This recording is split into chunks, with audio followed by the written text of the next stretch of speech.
രണ്ട് പ്രശ്നങ്ങളാണ്. ഒന്ന് അവിടുത്തെ സാഹചര്യത്തിൻ്റെ പ്രശ്നമാണ്. കുട്ടികൾക്ക് സ്വതന്ത്രമായി ഭയമില്ലാതെ വന്ന് പരീക്ഷ എഴുതുന്നതിന് വേണ്ടിയുള്ള സാഹചര്യം അവിടെ ഉണ്ടോ എന്നുള്ളത് പ്രശ്നമാണ്. അവിടുത്തെ വിദ്യാലയങ്ങൾ തുറക്കണം, അടച്ചിട്ടിരിക്കുകയാണ് ഇപ്പോൾ.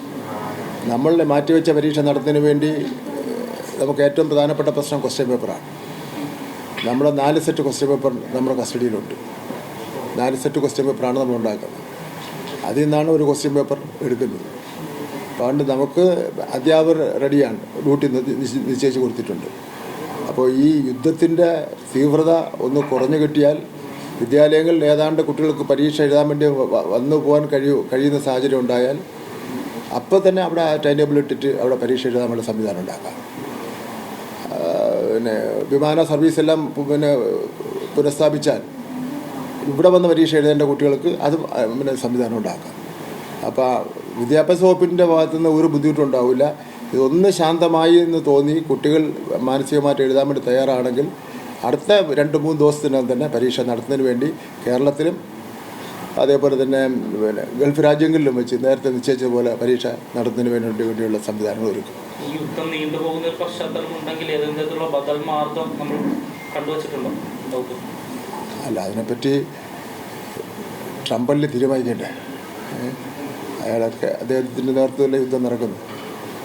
അപ്പോൾ നമുക്ക് അതിൽ ഏറ്റവും പ്രധാനപ്പെട്ട പ്രശ്നം നമ്മുടെ ഭാഗത്തുനിന്ന് എല്ലാ കാര്യങ്ങളും സെറ്റാണ്. കുട്ടികളുടെ രക്ഷകർത്താക്കളും പുറത്തിറങ്ങാതിരിക്കുകയല്ല, സ്കൂളുകൾ അടച്ചിട്ടിരിക്കുകയാണ്. നമുക്ക് നോക്കാം എന്താണ് അതിൻ്റെ ഗതിയെന്ന് നോക്കിയിട്ട് നമുക്ക് തീരുമാനിക്കാം. നമ്മൾ റെഡിയാണ്, എപ്പോഴാണ് നടത്താൻ വേണ്ടി റെഡിയാണ്. നാളെ നടത്തണമെന്ന് പറഞ്ഞാൽ റെഡിയാണ്. കാരണം ഞങ്ങളുടെ അധ്യാപകർ അവിടെ ഉണ്ട്, മറ്റ് സംവിധാനങ്ങൾ അവിടെ ഉണ്ട്. നാളെ നടത്തണമെന്ന് പറഞ്ഞാലും ഞങ്ങൾ നടത്തുന്നതിന് വേണ്ടി റെഡിയാണ്. പക്ഷേ നമുക്ക് കുട്ടികളുടെ പരീക്ഷ എഴുതാൻ വേണമല്ലോ. അതാണ് പ്രശ്നം.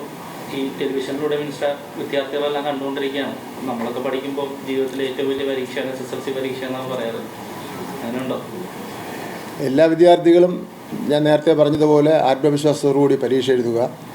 പുതിയ പാഠപുസ്തകമാണെന്നുള്ള നിലയിലുള്ള ഒരു ഉത്കണ്ഠയും വേണ്ട. പുതിയ പാഠപുസ്തകം പരിചയപ്പെടുത്തിക്കൊണ്ട് നിരവധി ക്ലാസ്സുകളും ട്രെയിനിങ്ങുകളും ഒക്കെ തന്നെ നിങ്ങൾക്ക് നൽകിയിട്ടുണ്ട്. ഇടക്കാലത്തെ ചില കേന്ദ്രങ്ങളിൽ നിന്ന് നിങ്ങളെ ബുദ്ധിമുട്ടുണ്ടാക്കുന്ന രൂപത്തിലുള്ള ചില പ്രസ്താവനകളും ചില അഭിപ്രായ പ്രകടനങ്ങളും വന്നിരുന്നു. അതിലൊന്നും ഒരു കഴമ്പുമില്ല, സത്യമായിട്ട് യാതൊരു ബന്ധവുമില്ല. നിങ്ങൾ ധൈര്യമായി ആത്മവിശ്വാസത്തോടുകൂടി പരീക്ഷ എഴുതാൻ വേണ്ടി പോവുക.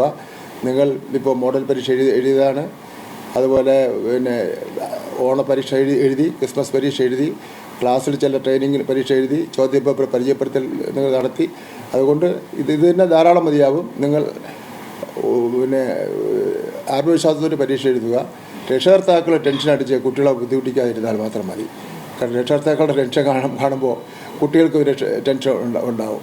അപ്പം നമ്മുടെ മക്കൾ ചെന്ന് നന്നായി തന്നെ പരീക്ഷ എഴുതിയിട്ട് അവർക്ക് എല്ലാവർക്കും എൻ്റെ വിജയ ആശംസ നേരുന്നു.